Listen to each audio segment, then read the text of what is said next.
लोकसभा चुनाव में ज्यादा वक्त नहीं बचा है, जिसको लेकर सभी दल अपनी तैयारियों में जुटे हैं।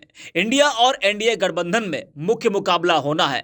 इन दोनों गठबंधनों के लिए देश का सबसे बड़ा और सबसे अधिक सीटों वाला राज्य उत्तर प्रदेश काफी अहम है और सभी दलों की प्राथमिकता यही है कि लोकसभा चुनाव में उत्तर प्रदेश फतह करना।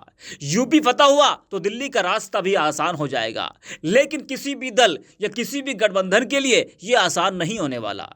वहीं इंडिया गठबंधन में सीट बंटवारे को लेकर पेच फंसा हुआ है। अब सूत्रों के मुताबिक खबर आई है कि सपा आरएलडी गठबंधन ने कांग्रेस को 10 सीटें देने का प्रस्ताव दिया है। समाजवादी पार्टी उत्तर प्रदेश की एक बड़ी पार्टी होने की वजह से ज्यादातर सीटें अपने पास रखना चाहती है। सपा आरएलडी गठबंधन ने कांग्रेस को 10 सीटों पर चुनाव लड़ने का प्रस्ताव दिया है। हालांकि कांग्रेस ने 10 प्रस्तावित सीटों पर अभी तक कोई फैसला नहीं लिया है।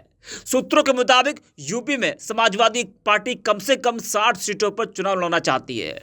जयंत चौधरी की पार्टी आरएलडी को 5 से 7 लोकसभा सीटें देने का प्रस्ताव दिया गया है। वहीं भीम आर्मी चीफ चंद्रशेखर आजाद को नगीना सीट दी जा सकती है। दरअसल नगीना लोकसभा क्षेत्र में दलितों की आबादी अधिक है और चंद्रशेखर का यह इलाका भी है।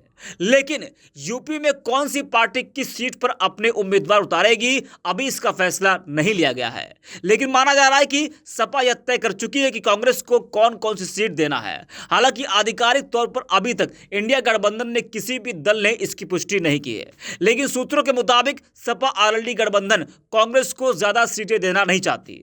अभी हाल ही में विपक्षी गठबंधन इंडिया के घटक दलों के प्रमुख नेताओं की बैठक दिल्ली में हुई थी।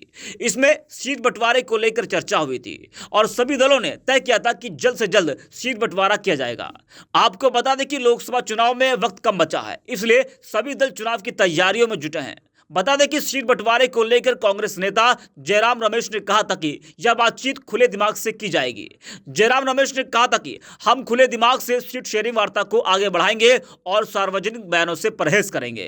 लेकिन जो खबर सामने आई कि कांग्रेस को 10 सीटें देने का प्रस्ताव सपा आरएलडी ने दिया है, तो क्या कांग्रेस मानेगी इस पर या फिर ज्यादा सीटों की मांग करके सीट शेयरिंग का पेच फंसा सकती है? क्योंकि इंडिया गठबंधन में लगातार मीटिंग तो हो रही है, लेकिन मामला फंसा है सीट शेयरिंग को लेकर, जो अभी सुलझ नहीं पा रहा है और गठबंधन में असमंजस की स्थिति बनी हुई है। सपा यूपी में अपने पास अधिक से अधिक सीटें रखना चाहती है, जिसको लेकर गठबंधन में पेच फंसा हुआ है। अब देखना यह है कि गठबंधन में सीट शेयरिंग को लेकर कब तक बातचीत तय होती है और किसको कितनी सीटें मिलेंगी। प्रधानमंत्री नरेंद्र मोदी के विजय रथ को रोकने के लिए इंडिया गठबंधन कमर कस रहा है। 28 दलों वाले इस गठबंधन की अब तक 4 बैठकें हो चुकी है और अब तक पीएम, फेस और सीट शेयरिंग पर बात नहीं बन पाई है। गठबंधन में कांग्रेस, समाजवादी पार्टी, तृणमूल कांग्रेस जैसी पार्टियां हैं।